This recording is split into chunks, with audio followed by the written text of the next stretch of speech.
Hi everyone, so I wanted to talk today about hip flexor tightness, okay? This is a big one. People are always complaining that their hip flexors are tight or their psoas is tight and that they're trying to stretch it and they can't get to it. It doesn't ever seem to loosen up.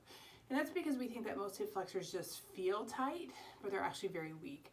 And so that response is to give that that contraction, that feeling of being really tight, like overworked, almost like it's clenched. Because it's overworked and it's working too hard and it doesn't have the strength it needs. So it doesn't need to be stretched. When we stretch it, we're making it not any more efficient, so it doesn't really help the problem. So I think that we need to learn to strengthen our hip flexors. So this is just a quick tutorial on some things you can do to start kind of working your hip flexors a little differently.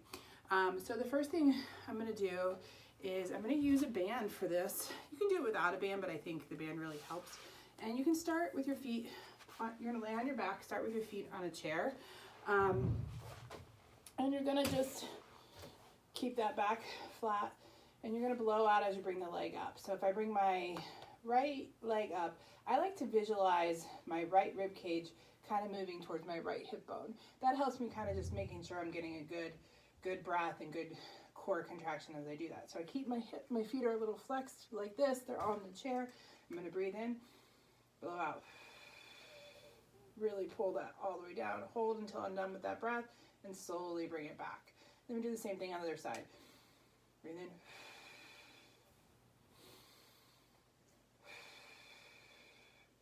Okay? If you get a good enough band, you're going to work hard. Once you get the hang of that, you can nix the chair. Okay? And you're just going to start with your legs up out a little bit.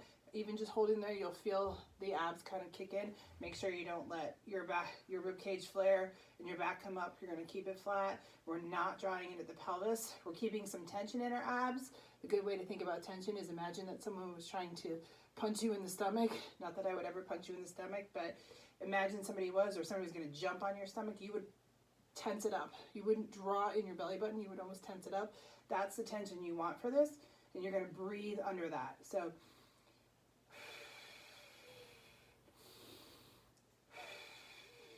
rib cage to hip bone.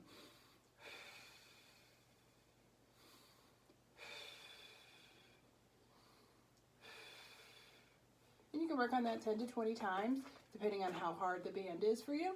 And that's a good place to start. Now, if you don't have any bands, and you can try without bands, and you'll get a little work there, but maybe not a ton. You can try getting into this long sit position.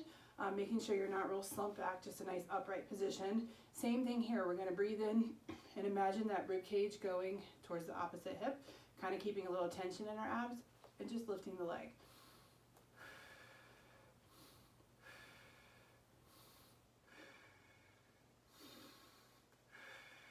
Just like that, okay? See how I'm not rocking, I'm keeping this still and just lifting. That's gonna work the hip flexor. You'll feel the quad with that a little bit too. And then what you can do to make that a little bit harder, and we're not really bracing with our hands on the ground. You just want to keep that tension in the abs. Breathe in, blow out. And you can lift over. And you can see it's real hard not to rock here. Okay, so that's another way that you can work. I was just going over a yoga block. You can go over any small object you have in your house. Just make sure it's not, this is still. It's just the hip flexor working, okay? Some other things you can do, so once we've you can actually take this banded one into a standing position. So what we would do for that, I would probably be turned onto the wall and leaning forward a little bit, which I'm not gonna do for this video just because of the angle of the camera wouldn't work. So I'm gonna get kind of weight even between the heels of the toe, keep that and just pull it up this way. Good.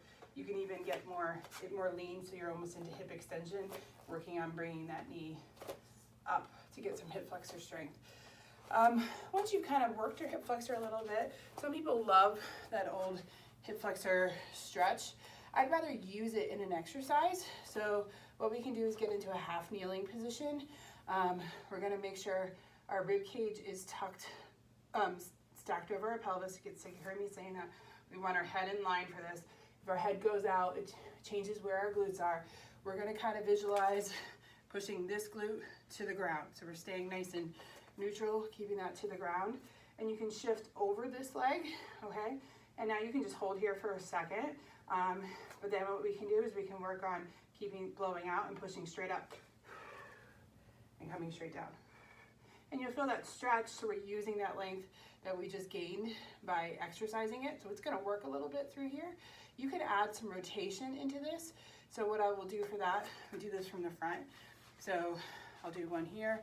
Okay, this hip down, rib cage stacked, shift, push up, push back down.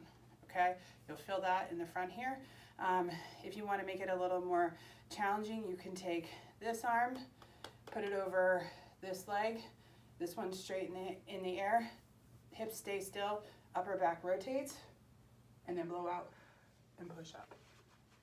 A little more challenging, lost my balance on that one. Let's try it one more time. Upper back rotates,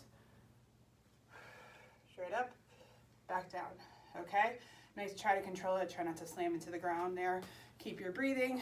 All better ways to work your hip flexor than to just sit and do this, which we know really doesn't do very much. Give it a try and let me know what you think.